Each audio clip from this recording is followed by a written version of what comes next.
Did you know that that's a ledger? I didn't know that. I thought a ledger were the accounts or the debtor creditor parts of an account of a corporation, company, some form of commercial entity. But I didn't know that a ledger was the slab of stone that sits on top of a grave or a tomb. I didn't know that. Ignorance.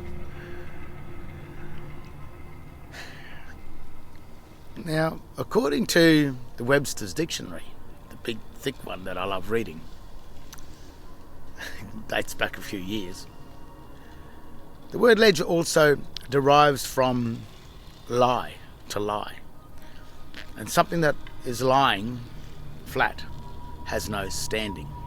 So it's not a part of the jurisdiction of whatever you're involved in. It's another strange thing. So does that mean that the word ledger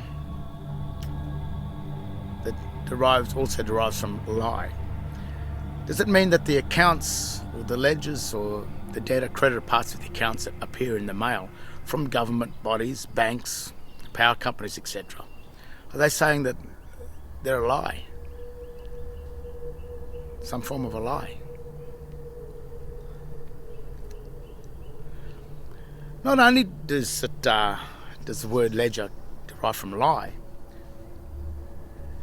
it also means the bait on a hook, which is interesting, because are they saying that the ledgers that appear in the mail, in the articles from our governments, banks, power companies, etc., are not only a lie, but they are also a trap, a bait, some sort of a snare that snares us into falling for something that maybe we didn't know what we were talking about or didn't know what was happening.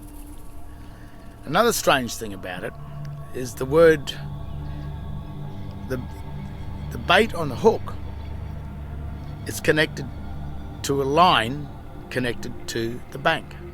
That's how it works.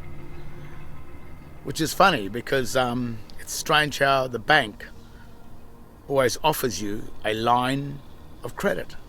So is the word saying that that the line of credit is some form of a bait, a trap that renders you subject to some sort of a grave or tomb, dead, rendered dead?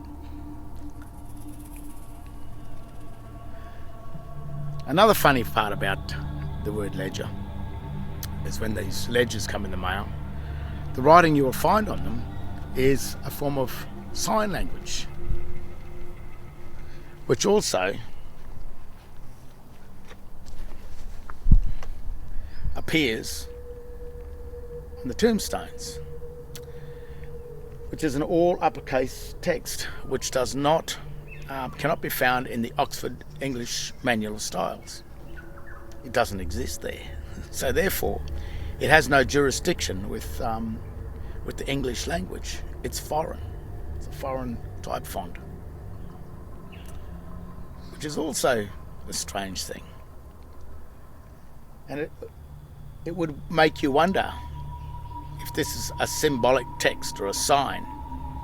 Is it an engraved image that God warned us not to worship? Worship.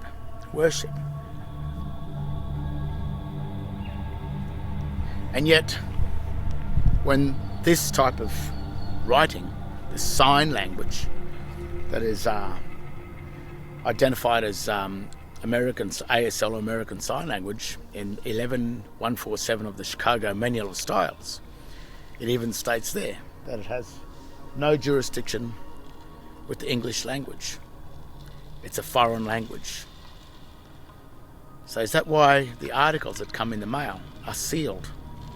You must break the seal in order to enter into, to worship another deity, another language, another God. And is it the God of sign? Is it really the God of death?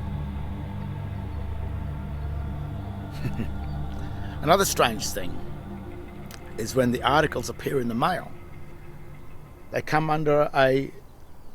inside an envelope.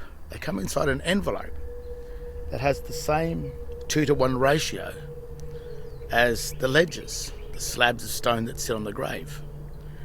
When you get a normal letter from a friend, the letter envelope is not the same ratio as the dead ledgers of a tomb. Yet the accounts, the ledgers that come from your governments, power companies, banks, etc., all appear under the articles that appear under the same ratio as the ledgers found on a tombstone.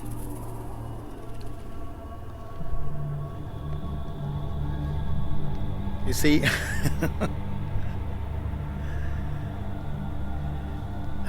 when people say they haven't got full disclosure or haven't had full disclosure in relation to a contract or whatever, the full disclosure is in the word itself. The very word is telling you exactly what you're getting into. By breaking the seals of those ledgers that appear in the mail, you enter into an occult world of the dead. And there's something you must always remember, is that a dead man has no rights.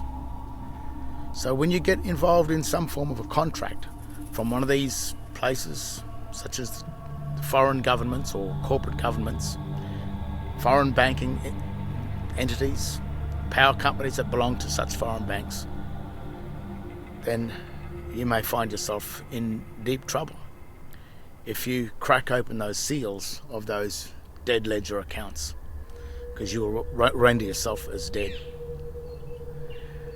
The only thing I could probably advise, if I were to advise anything, is that we as Australians and we as Americans and Canadians and the people of England, the people of their own countries, should start being more vigilant and question just who is sending us these ledgers. Who is our government? Who's really behind the governing system of this new world order that we're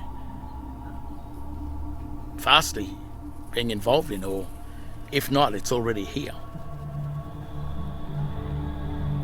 Because it's an occult world of the dead, where dead men have no rights.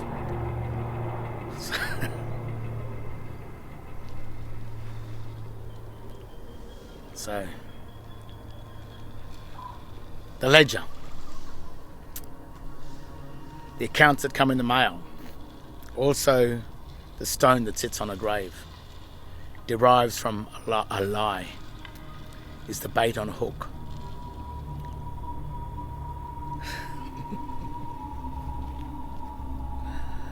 And houses the language of sign, the engraved images, where you're warned to stay away from.